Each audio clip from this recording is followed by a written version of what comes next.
Hello students, today we are going to start our next chapter organizing. ठीक है, organise मतलब कि अब हमने क्या है लास्ट चैप्टर में क्या देखा था, प्लानिंग की थी.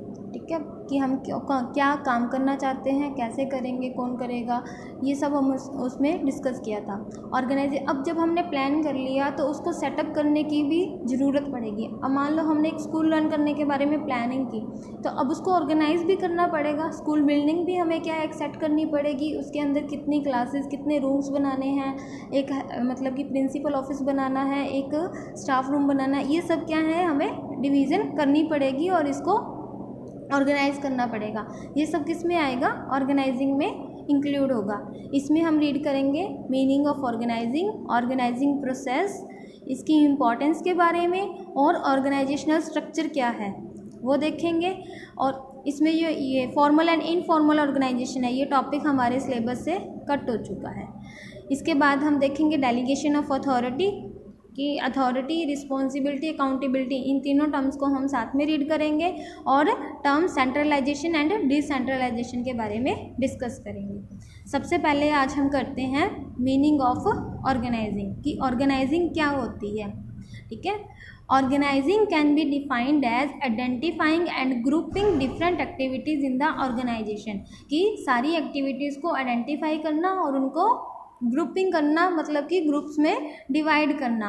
एंड ब्रिंगिंग टुगेदर द, और जो भी हमारे रिसोर्सेज हैं, चाहे वो फिजिकल हैं, फाइनेंशियल हैं, चाहे ह्यूमन रिसोर्सेज हैं, उनको क्या है एक साथ लेके आना, ताकि हम क्या है एक मोस्ट प्रोडक्टिव रिलेशन उनमें क्रिएट कर सकें और हमारे जो ऑर्गेनाइजेशनल गोल्स हैं उनको अचीव कर सकें.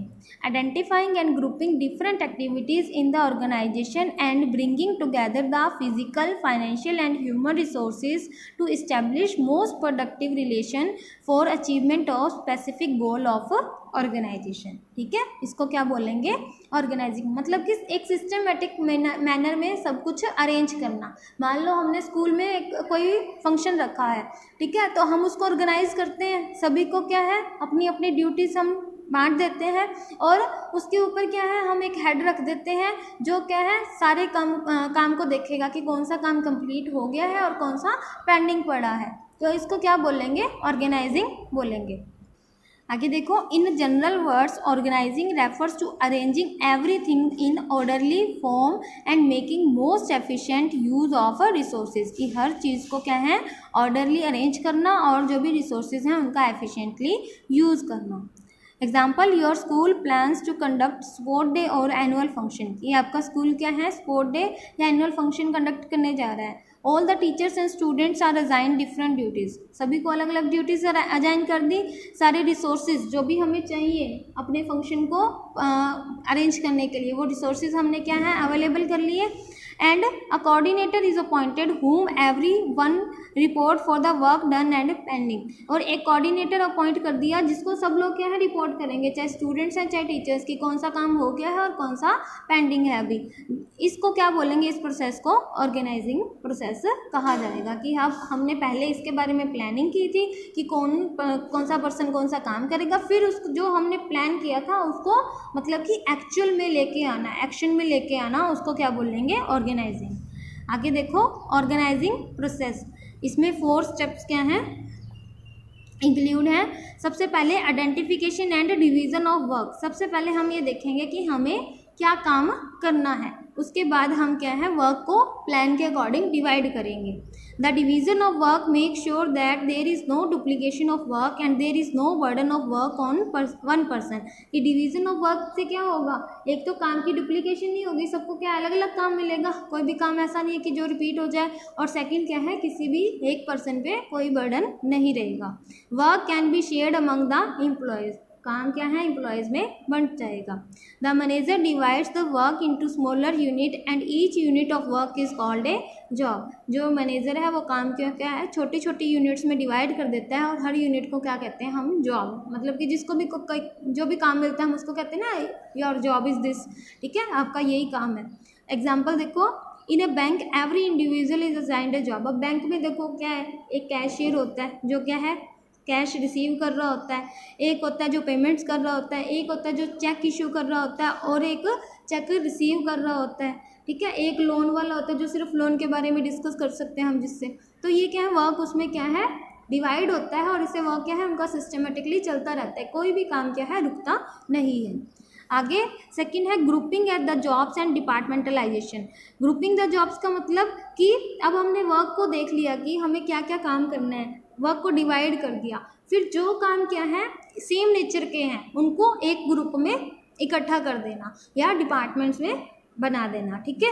जैसे इसमें फंक्शनल डिपार्टमेंट मतलब कि जो भी जॉब्स ऐसी हैं जो प्रोडक्शन से रिलेटेड हैं, ठीक है, जो प्रोडक्शन से रिलेटेड है तो उसमें क्या है हम उनको प्रोडक्शन डिपार्टमेंट के अंडर कर देंगे।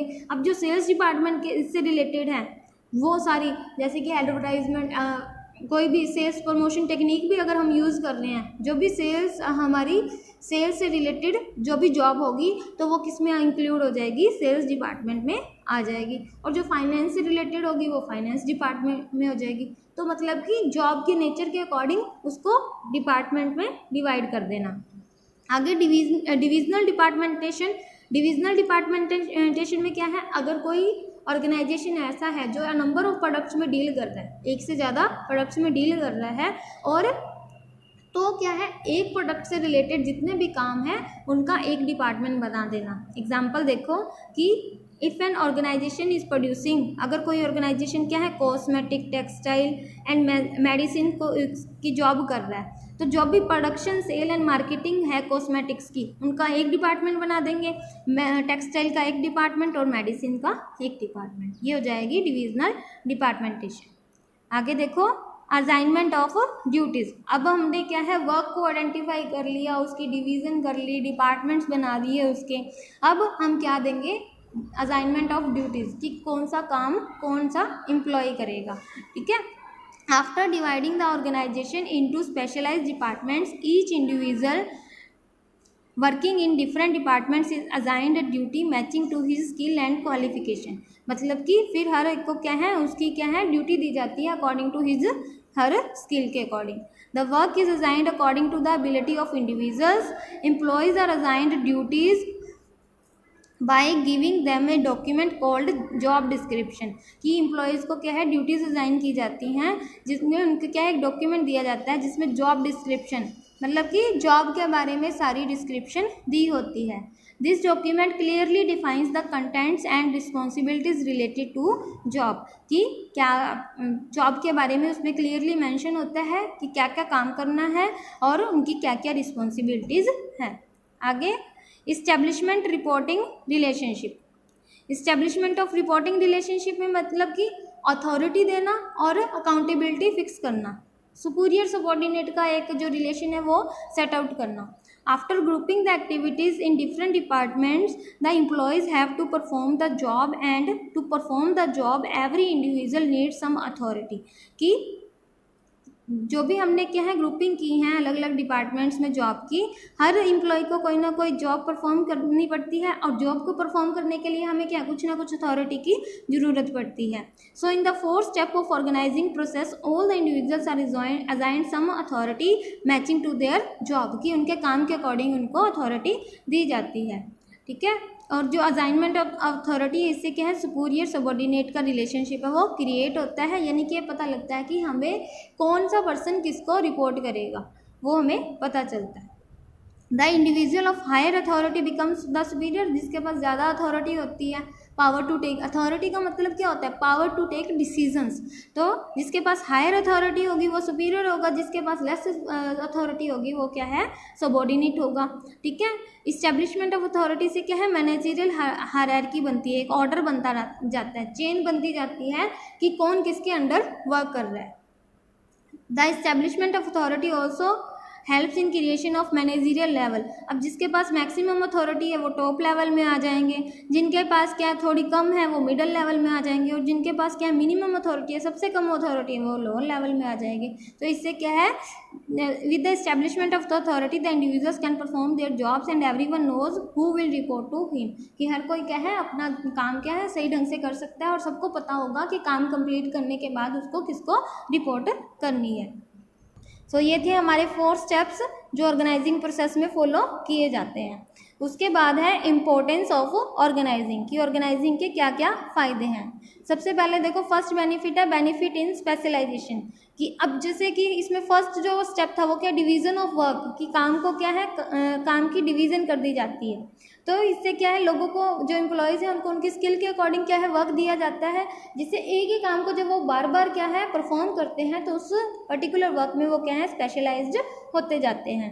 इन organising every individual is assigned a part of total work and not the whole task due to this division of work into smaller units and assignment of units according to the qualification leads to specialisation, की उनकी क्या है smaller units में एक तो work divide होता है और उनको क्या है उनकी स्किल के अकॉर्डिंग या क्वालिफिकेशन के बेस पे जॉब असाइन की जाती है। The specialization automatically comes when an individual is performing one job repeatedly. अब अगर हम भी कोई काम क्या है जब बार बार करेंगे तो ऑटोमेटिकली क्या है उसमें हम क्या है अच्छे होते जाते हैं। आगे है role clarity.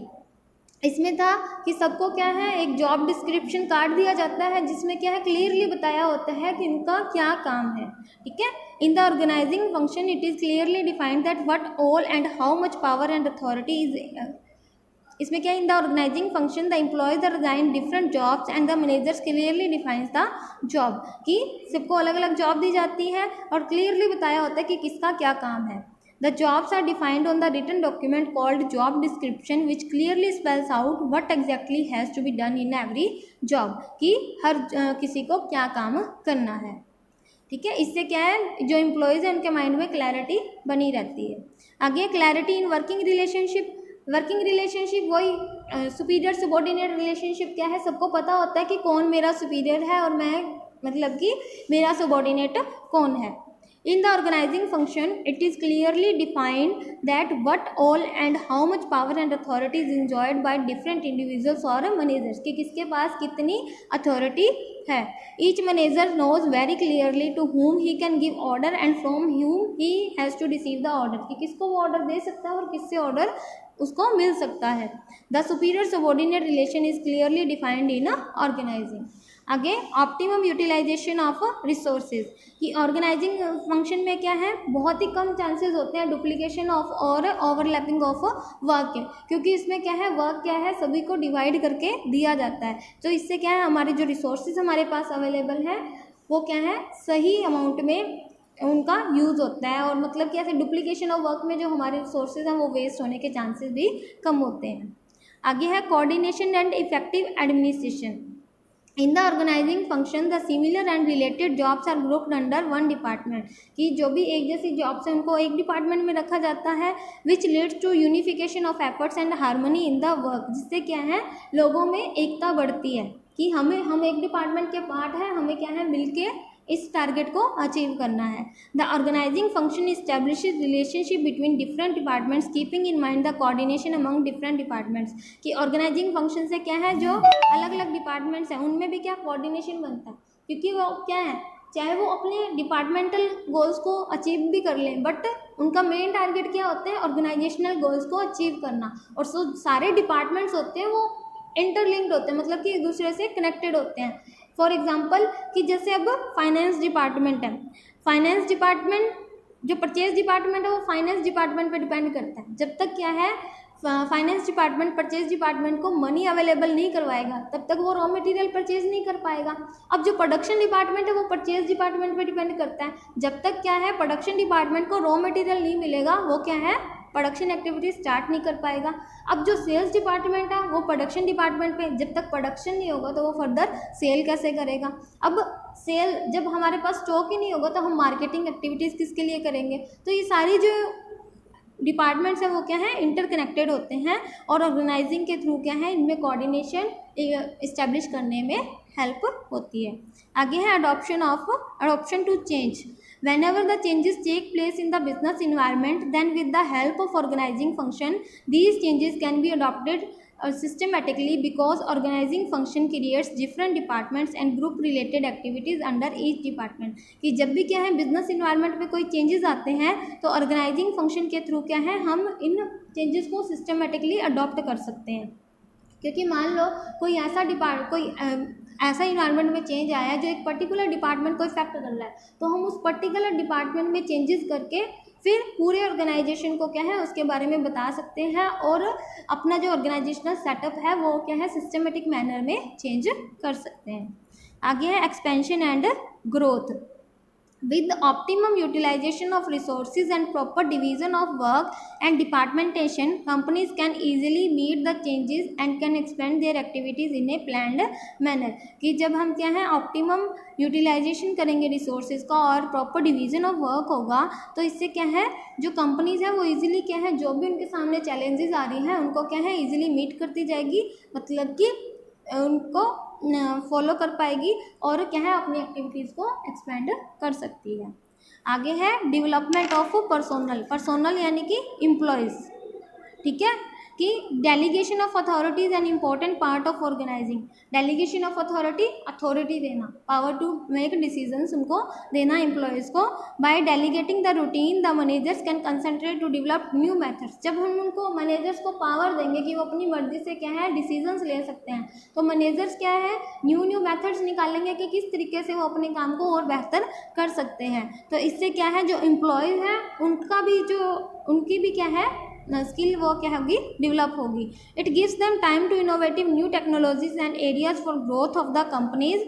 Delegation not only reduces the work load of managers but it also helps them to use and realize their full potential for more creative work. कि डेलीगेशन सिर्फ उनका जो वर्कलोड है वो ही कम नहीं करती, बल्कि उससे क्या है वो खुद क्या है अपनी मैक्सिमम पोटेंशियल जो उनके अंदर है वो उसको क्या है बाहर निकालते हैं कि मैं कितना कर सकता हूँ कंपनी को और बेहतर बनाने के लिए। ठीक है, तो वो नए नए आइडियाज़ क्या हैं अपने सामने लेके आता है।